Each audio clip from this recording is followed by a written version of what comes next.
Gusto mo ba ng plot twist bago matapos ang 2024? Bakit hindi subukang mag-apply ng trabaho sa libo-libong job offerings ng Department of Labor and Employment ngayong kanilang anibersaryo? Ang mga trabaho hindi lamang dito sa bansa kundi maging sa abroad. Kung saan pwedeng mag-apply, silipin yan sa sentro ng balita ni Ryan Lesiges.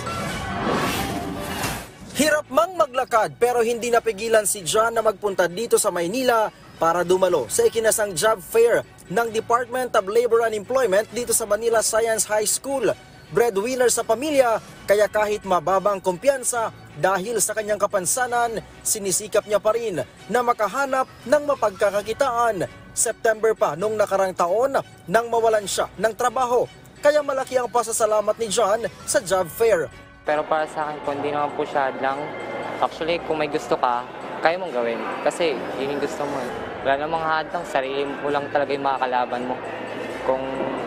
Kung sarili mo, gusto mo pero parang ayaw mo naman, parang wala rin, di ba? Kailangan i-encourage mo rin sarili mo para kahit paano, sarili mo yan eh. Eksakto alas 9 kanina nang simula ng aktibidad. Sabi ng Labor Department, mahigit 54,000 trabaho ang naghihintay para sa mga job seekers. Hindi lang ito dito sa Maynila, kundi maging sa iba't ibang bahagi ng bansa. Sa abiso ng Labor Department, isasagawa ang job fair sa 23 sites mula sa 15 rehiyon. Dito sa Manila Science High School, aabot sa mahigit 13,000 trabaho ang up for grabs. Sa December 3 at 5 naman, magkakaroon din ng job fair sa Robinsons Metro East sa Pasig City. Sa December 7, sa Barangay Poblacion, Pateros. May ikakasaring job fair sa piling lugar sa Cordillera Administrative Region, Ilocos, Cagayan Valley, Central Luzon, Calabarzon, Bicol Region, Visayas at maging sa iba't ibang bahagi ng Mindanao. Kabilang sa mga top vacancies ay customer service representatives, production workers, operators, cashiers, baggers, laborers, carpenters, painters, casino dealers at service crew. Paalala ng mga kumpanya sa mga job seekers na huwag kalimutan na dalhin ang ilang mahalagang dokumento sa pag-apply tulad na lamang ng resume, certificate of employment, diploma, transcript of records at iba pa.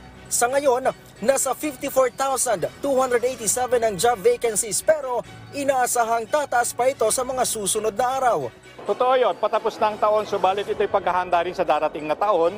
Hindi naman ibig sabihin na lahat sila kagad ay mabibigyan ng pagkakataon na ma-hire immediately. Pero mayroon na, batay dun sa nabigay na report sa akin kanina lamang, mayroon ng hired on the spot na 10. No? Mayroon ng 10. Ibig sabihin yan, kung nakahanda po yung ating mga aplikante, dala na lahat ng kanilang mga documentary requirements at isinalang sila sa interview, nakapasa, hired on the spot sila. Bukod sa job fair, ay magkakaroon din dito ng awarding ng iba't ibang assistance packages tulad ng TUPAD at DOLE Integrated Livelihood Program o DILP. Ang pagsasagawa ng job fair ng Labor Department ay bahagi ng kanilang ika-70 taong anibersaryo. Ryan Lesiges para sa Bayan.